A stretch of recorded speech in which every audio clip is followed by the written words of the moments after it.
We have a saying, flying fighters: lose sight, lose the fight.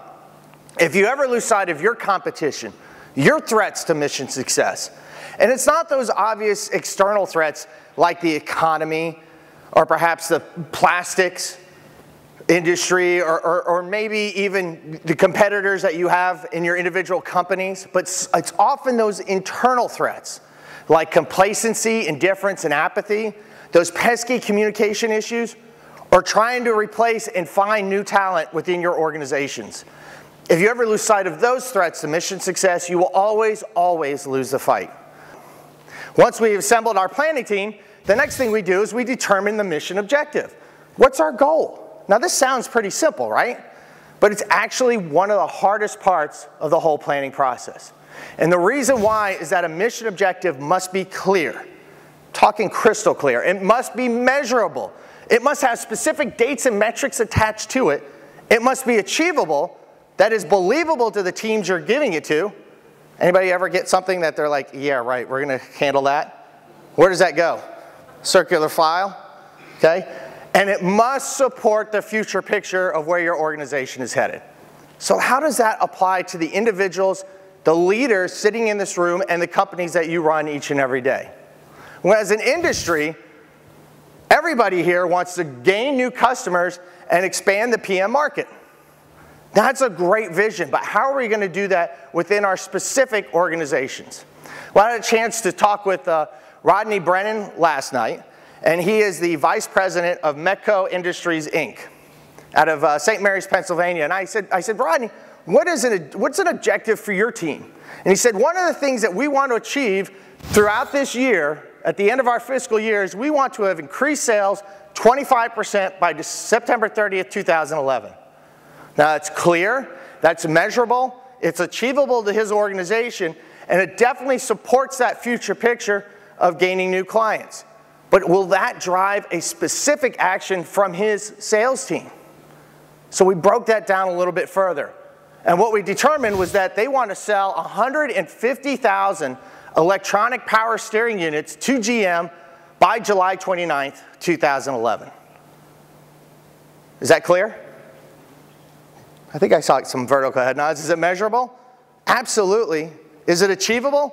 It is with his organization.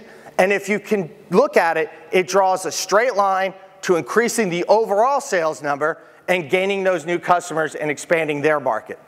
It's a good mission objective. The point that I'm getting at is when you set these out for yourselves, more importantly, when you set these out for your teams within your individual organizations, make sure that they are clear and measurable and that your teams can take specific action against them. What is task saturation? It's the perception or reality of not having enough time, tools, or resources to counter that. And we know that as task saturation increases, errors increase. And we also know that as task saturation increases, performance decreases. We call task saturation the silent killer because it's insidious. It sneaks up on you. In fact, I almost lost a very good friend to task saturation. You see, my buddy was flying F-16s, low level, over the mountains of Nevada in an exercise we call red flag. 2 F-16s line abreast, 500 feet off the ground, about 450 miles an hour. And he was doing a great job of flying perfect formation. He was doing a great job of sounding really cool on the radio because that's important. Because you could be on fire and screaming like a little girl in the cockpit, but when you key that mic, you got to sound cool like, I'm on fire. Because it's important to sound cool all the way to impact, right? So he's doing a great job talking on the radio, flying formation. Well, he gets a contact on his radar. So he stops looking outside and comes inside to look at his radar and try to determine if that contact is friend or foe, good or bad. 1,001, 1,002, wham! He takes off about 2 feet of a mountain peak that's out in front of him. Now luckily, he's able to stabilize the aircraft and eject. But I guarantee you, if I could have jumped into Skip's cockpit, and oh, by the way, his call sign wasn't Skip before the accident,